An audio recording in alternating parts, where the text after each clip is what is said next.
আসসালামু আলাইকুম। কাপাসকান্দি প্রবাসী কল্যাণ ফাউন্ডেশন এখান থেকে আমাকে যেই হেল্পটা করছে, দেখেন গাইস, আমার দোকানটা একদম খালি হয়ে গেছে আমার দোকানটা। তো যেই হেল্পটা করছে এটা হলো, এই যে দেখেন খুশির খবর, এই হেল্পটার টাকাটা দিয়ে আমি আমার দোকানটা সাজাবো। এই মালটি আমি এখন রাখলাম, ওই যে মালের গাড়ি, এই গাড়ি থেকে আমি এই মালটি রাখলাম। আমার দোকানটা আমি সুন্দরভাবে সাজাবো, কারণ এই দোকানে বসেই আমার চলাফেরা, কারণ এই দোকানে বসে আমি সময় কাটাই। দোকানে বসলে আমি হাসি খুশি থাকি, দোকানে আমি বসে থাকি, আর মানুষ আসে নিজের হাতে সদাই লয়, টাকা নিজের হাতে দিয়ে যায়। কারণ আমি তো অন্য কোনো কাজ করতে পারবো না, কারণ আপনারা তো জানেন যে আমার দুটি হাত নাই।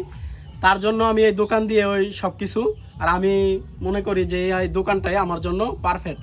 তার জন্যই আমার দোকানটা আমি সাজানোর চেষ্টা করি, এবং কি আমার দোকানটা সুন্দরভাবে রাখার চেষ্টা করি।